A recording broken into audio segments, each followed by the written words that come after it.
We're here at the Fiske Library in Wrentham, Massachusetts, which is just about 20 miles south of Boston.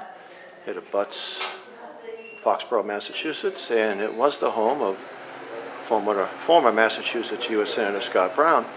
Anyway, this is something you find around the country, something like this at your public library. Stephen Lewis poster exhibit on display in the sweat room. Save the Earth, and promoting green politics, the Green Party, blaming the corporations on all of the wicked evils of the world. Of course, they don't tell you that the corporations were the ones that, like the Rockefeller Brothers Foundation, the ones that created the environmental movement, or at least funded it and promote it. We'll walk into the sweat room, and we're actually holding a meeting here on Common Core, and you'll be getting plenty of this propaganda if you don't stop your Common Core. Well, here's some newspaper articles, some copies. Here, global warming dials up risks, UN says. Of course, this comes out of the Boston Globe, which is very much in favor of the global warming. Here's something from The Nation. So here you got some very left-wing sources, media sources, pushing the myth of global warming. Here you have some of these Soviet-style posters in various languages here that are on display. There's the Grim Reaper is coming, you see. Here, George W. Bush, the evil monster. Well, actually, Bush was a big supporter of Agenda 21. His father was the signer of the Agenda 21 document out of Rio de Janeiro. And here, climate will change. Well, you know what? It's April right now, 2015. We've had a really cold early spring, a bitter cold winter with the most snow we've ever had here in Greater Boston. Of course, we know climate changes. It always changes. That's the nature of climate. It used to be just global warming, but they had to start using the term climate change to get all bases covered. Here are some more scare tactics.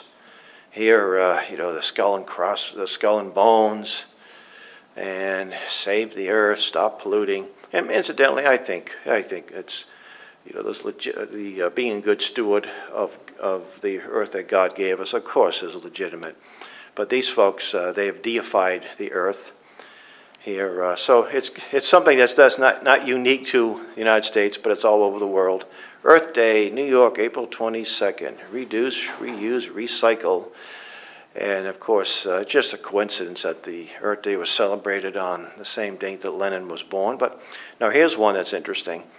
Polar bears here. The terrible polar bears are dying. They're drowning, and this poor guy is just drifting away into oblivion. Actually, there's more ice in the Arctic in the last couple of years. And the polar bears are thriving, folks. They're not dying.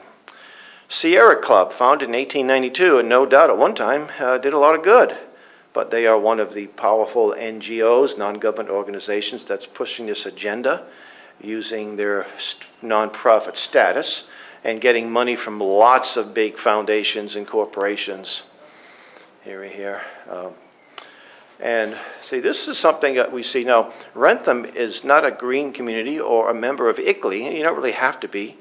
You have some activists in town, probably in cahoots, there we go, with the local library. But wouldn't it be nice if there was some freedom activists here and they were able to get things promoting limited government or maybe good stewardship through the free market? This is the alternative. But this is what's happening, folks, and if we don't get on the ball here, this is the future. This would be the only perspective that the children, not just in public schools, but private schools, will hear.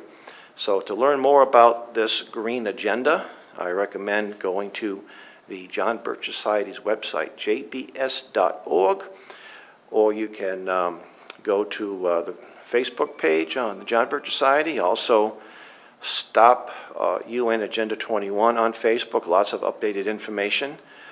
Tom DeWeese of the American Policy Center, you can find him online as well, has some great information. Rosie, Democrats Against UN Agenda 21, I'm trying to think of the lady's name who runs it, but she's a liberal Democrat, and she's been going around exposing Agenda 21 and the environmental movement.